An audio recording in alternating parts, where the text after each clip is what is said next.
So then we are at line 239 where we're going to run the model. What I'm going to do is I will take you through the diagnostic checks that we can do to make sure that our model is okay. And we're just going to run through this line by line and hopefully see some interesting plots and learn about our model.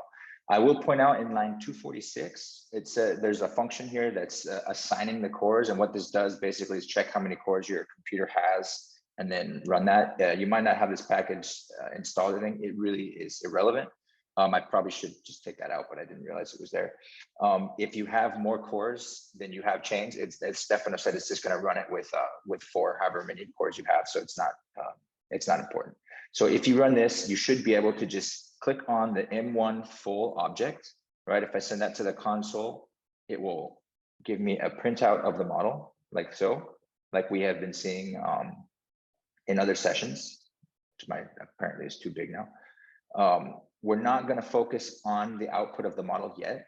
We will come back to that, but we're going to do the diagnostics first. So I'm going to continue down to section 256, the checks and diagnostics. The first thing that we're going to look at is a posterior predictive check with the function ppcheck.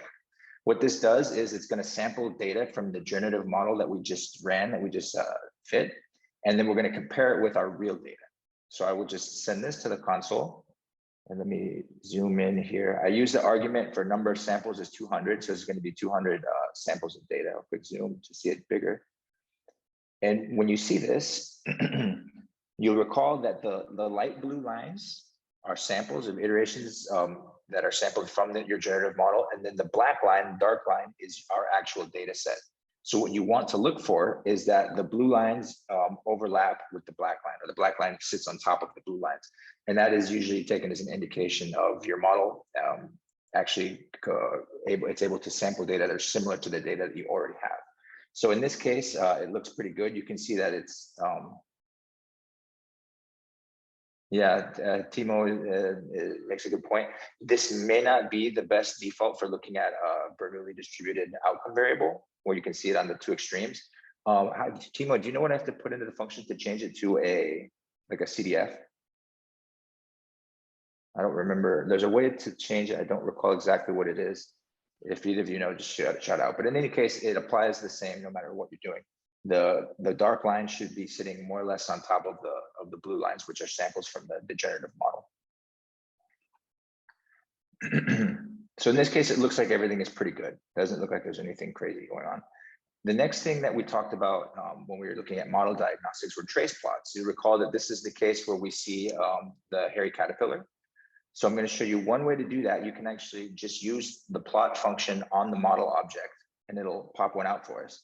Now, if you do this and you don't specify what parameters you want it to give you, it will give you everything, which is a lot because we fit a lot of correlation and standard deviation parameters. So I've limited to just the population level parameters that I want to see.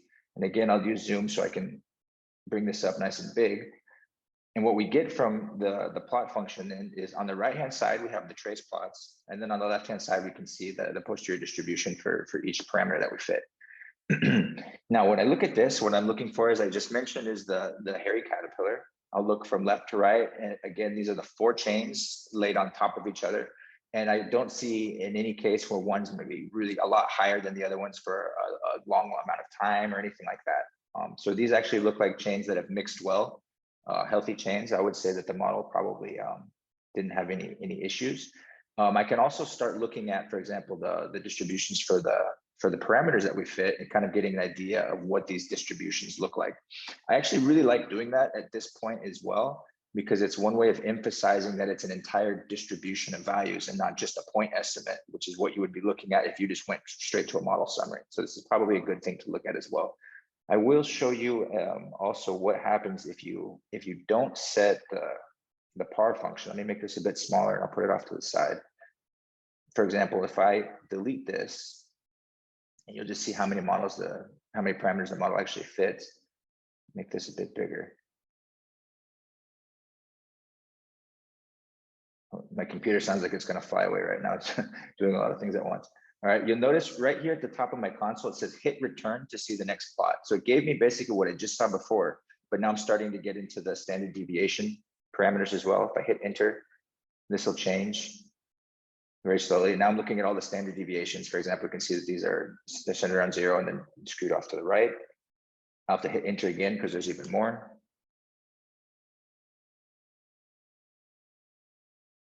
And I can hit enter again, there's even more. And it's a good idea to take a look at the trace plots for everything that you fit in your model. I defaulted to just the parameters for this R Markdown document, just so it would all fit on the page when it's knit and everything. But I do think it's a good idea to take a look at everything. I think there is maybe one more. Yeah, one more. There's a lot of parameters fit in this model. Okay. So that would be our hairy caterpillars. And again, that looks pretty good. Now I'm going to go down to the other diagnostics that we talked about last week, which was R hat and the effective sample size. In this case, I use kind of a weird, I guess you could say, subset of what the summary function is, just because I wanted to focus just on this one part and not the entire summary output. So let me bring this here, run that again so we can see everything. Right here, this is line 277, if you didn't see where I did that. Nope, still too big, hang on. Make it even wider, back down to 277. The large font size is kind of, there we go. So this is pretty good. So basically, if you had just run summary on the model, you would see this and all of the estimates and the credible intervals, but I'm limiting it to just R hat and the effective sample sizes so that we just focus on that for right now.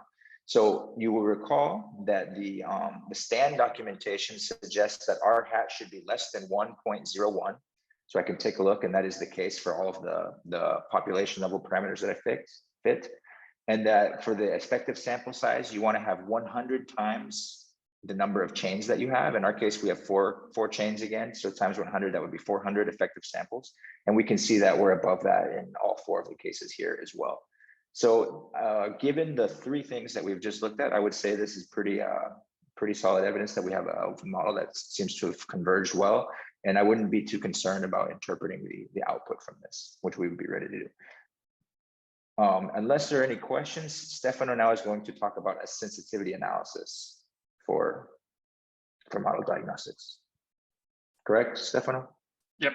I was there are a few interesting questions. Somebody says that some of the standard deviation distributions do not look very Cauchy. Do you want to comment on that? Should I comment on that? I didn't see them very well when I looked at the pairs plot, but that, I mean, it's definitely possible. And as we mentioned before, when we set the priors for the standard deviation, this is one of those things where it's like, all right, what seems to make sense? Let's give it a try. Everything seems to have mixed well, so I don't know if I would be too concerned. But again, you could go back and you could revisit that, what we set for the standard deviation. Maybe it needs to be a bit wider is one possibility. Do you want to say anything else about that, Stefano, specifically? Yeah. Someone asked about pairs plots. That was good. Okay. There's another question. To go over pairs plots too. Yeah. The pairs plot. Hold on a second. Did I put that in here? Here's the pairs plot. So I actually skipped over that on accident. When I moved the screen sizing, I didn't see that it wasn't there. Let me share my screen again and put that up, because that is definitely worth talking about as well. So in a case where you get a divergent transition, one of the suggestions that BRMS will give you by default is to look at a pairs plot. So if you've ever worked with like a correlation matrix before, you've seen a pairs plot before. Let me just bring this up again and zoom in on it so we can see it nice and big. These ones, if you have a huge model and you run it with everything, it will take days. Your computer will explode because it's a lot of parameters to fit. Now, again, this, if you've worked with correlation matrices before, you've probably seen something similar to this before, and they're actually kind of confusing at first, but they're quite simple once you get the hang of it. So if we look at the histograms in the set that are going along the diagonal, everything that's on the top here is actually just mirrored on the bottom. So you can just focus on the bottom or the top, whichever you prefer, but it's the same thing. And what it's looking at is the joint distribution, the joint probability distribution, for example, of the intercept, and then for the correct, the parameter for correct voicing, voiceless. And then if I go down, it's the intercept, and then the parameter for repetition, repeated. And if I go down again, it would be the intercept, and then the next one. And it just does this all the way along. So you can just kind of cross and see which one you're looking at. And then if you look at the diagonal, you can pretty much see that they're mirrored. like this. Now, the reason why you would want to look at a pairs plot is when you get divergent transitions, as I mentioned before. And the function actually does something that's quite nice, is it'll show you the divergent transitions in red. You'll see like a red point, so you can see where they are. And depending on where it lies on the plot, you would take different courses of action. For example, if it's above the diagonal in a given plot, then you would want to just run more iterations. And usually you're fine. It just needs to sample the space a bit more. If it's below the diagonal, then typically they say that you want to go back and think about your priors. There's some other issues that are impeding a good sampling procedure that you might adapt delta, for example, something you might adjust. And that is more or less what it comes down to when you're looking at pairs plots. Again, thank you for putting that out because I didn't realize that I had jumped right past it. Let's see, any other questions? Yes, there is one. Sorry, let me go back to it, which is about what checks, sorry, I'm going to read it. What checks should be performed when dealing with data that violates normality or is heteroscedastic? So, okay. So if you have, if you're thinking, I guess, kind of in a frequentist framework, when you look at that, when you, if I'll give it a specific example like this one. The normality assumption isn't for your outcome variable, but that's kind of a misconception that people have about regression in general. And when you're talking about normality assumption, typically you're talking about the residuals. And in this case, we're not dealing with residuals. So that's not something that you have to be concerned about when you're fitting this type of model. What was the second part of that question?